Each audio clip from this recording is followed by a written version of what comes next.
All right, everybody, what's up? I'm Dr. C.I., the CEO of Diverse City, and I am here with my colleagues, Ms. Tasha LaRae, our Director of Content and Strategy, and Judy Blair, who is our Director of Consulting Services and also one of our senior facilitators. And today we are going to be talking to you about an unpopular opinion.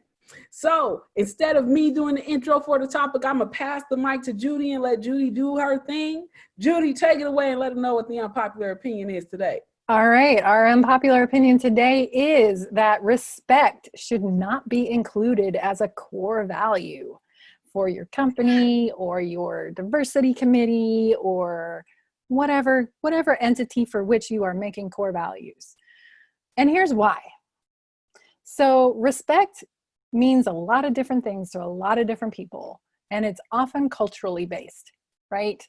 And what we, white people in America, think of as respect is learned behavior, right? I read years and years ago about some culture somewhere, and I don't remember where because it was literally like 25 years ago, that a show of respect when someone is listening to you is to turn your ear towards the person speaking. Whereas in the United States, it's eye contact, right? And so if I am talking to someone from that culture and they are turning their head, I can't make eye contact, and that may feel like disrespect, but it's all just a cultural mismatch, right? The other thing is respect is often used by people with dominant identities to tone police other folks, right? We might say, well, I see that you're angry, but I need you to come back to me when you can be more respectful, and then I will be able to hear what the problem is. Until then, I can't really hear you. So you need to calm down and come back and be more respectful. So respect as a core value, it sounds good. It sounds like a good idea, but it really is not great. It needs more definition. And if you're going to go into the whole definition of what respect means to you in a core value statement, that's going to be long. So just don't do it. Hell yeah. I'm in agreement with all of that Judy just put out there. Like, first of all, respect is very diverse depending on where you come from. There is no reason it should be in a core value. It should be a core value. You can put it throughout your core values, but making respect its own core value is so controversial and so cliche, because everything that Judy said, I'm just reiterating, what that does is it makes people believe that there's only one way to show respect in your company or in your educational institution or your organization, whatever it is. Even when we first started, I put respect as a core value and then deleted it.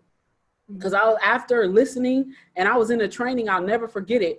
And the woman said, well, I think that we should treat each other well and learn to respect one another. And I said, well, what does that look like? Define for me respect, and then define for me wellness. And she was like, respect is, I think, making eye contact, like what you said, Judy, making sure that we are sitting up when people talk to us and we're listening, that we're not calling each other out of our name, things like that. I said, oh, no, wait a second. I said, respect is cultural, just like kindness is cultural. And it's not fair for you to tell somebody, sit up, look me in the eye, and talk directly to me. If that's not how they culturally understand respect, you are discriminating against that person, because what happens is respect becomes a core value, respect becomes a behavioral competency, and people rate you on that shit. Well, the rating is laced in bias because the cultural perspectives are so different. That's why companies, you have to start taking respect out as your core value. You can mention it in a core value, but even if you mention it within a core value, there needs to be the words about understanding that respect is expressed differently. Now, of course, somebody slap you in the face and you feel harm or in danger. Of course, that may not be a sign of respect. But even for me growing up, I consider bluntness respect.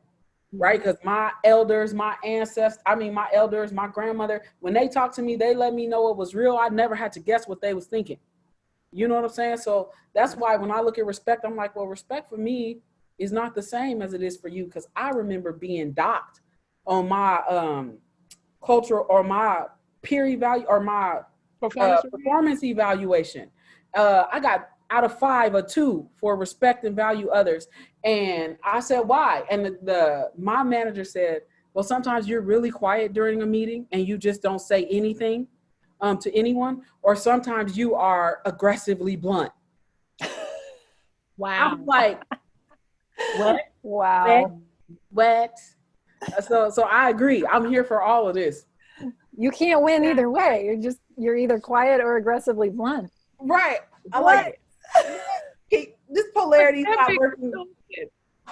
Like, based on how my racial identity and cultural language is set up, this polarity does not work for me. Wow, that is crazy. The thing is like, I remember the first time I heard this, which wasn't too long ago, about respect not being considered a core value. And it was something I never thought about before, because it was automatically conditioned in me. Okay, you say respect.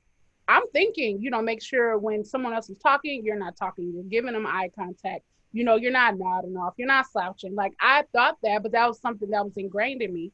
And it wasn't until I heard, this, I was like, oh, I never thought about it like that. For some cultures, like even when it comes to how women interact with men, for some cultures, it's good. It's considered respect if a man walks in front of a woman. Something as simple as that. And that's him being in the front as a protector. And so other people would see that from outside of that culture wouldn't understand that dynamic. And of course, there's a laundry list of other examples, but it was something I never considered. So for anybody that's sitting listening to this right now and they're like, what's wrong with respect? Man, respect too, that's messed up. Like, yeah, it's all jacked up and you just got to keep learning. It's jacked up. Yeah, and be willing to receive the information somebody gives you if they feel like you are disrespecting them based on a bias that has to do with your identity. For example, I remember when I tried dating in Seattle, okay? I ain't hating on Seattle, but sometimes the dating pool be full of poop, all right? And I remember walking down the street with this guy, and the date was going great, and I was on the outside of him. He grabbed me by the arm and pulled me to the inside of him. I was so pissed at the fact that he did that, because it was like, I was like, why would you grab me and move me without asking me? And he was like, well, a woman should never walk on the outside of a man. I was like, 2 problems here. First, that you touch me. The second, that you're sexist.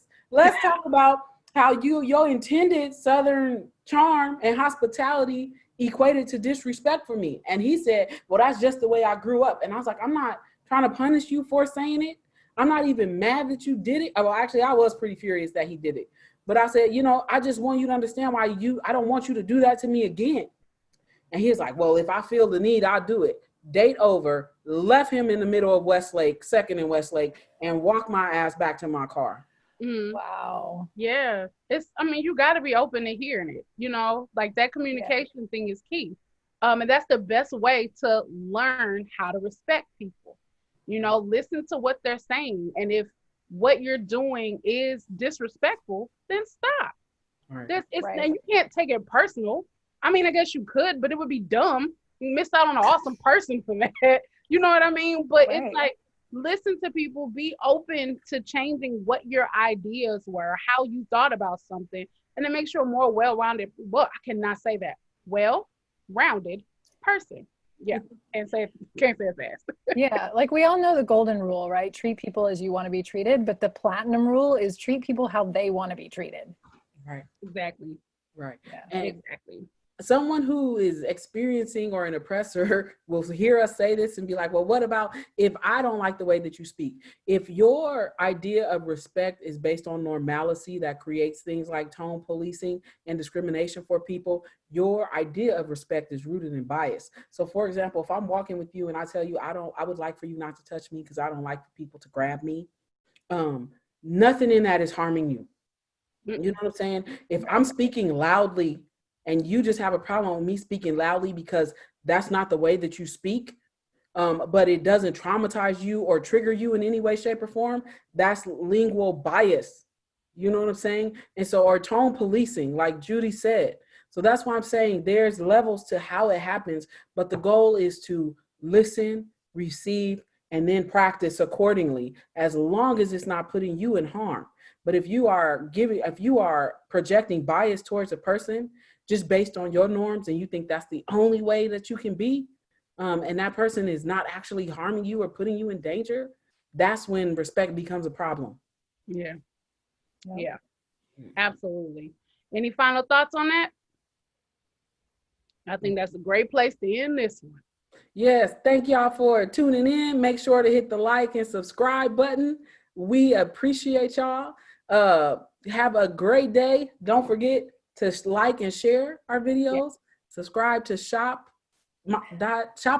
What is it? Shop Diversity. I'm gonna put a link in the description box. We'll be good. Look for the link. Get yourself some swag. Get yourself some swag. We got hoodies, we got cups, we got mugs, we got bags, we got masks. Y'all come support Black-owned businesses. Right. All right, y'all. Peace.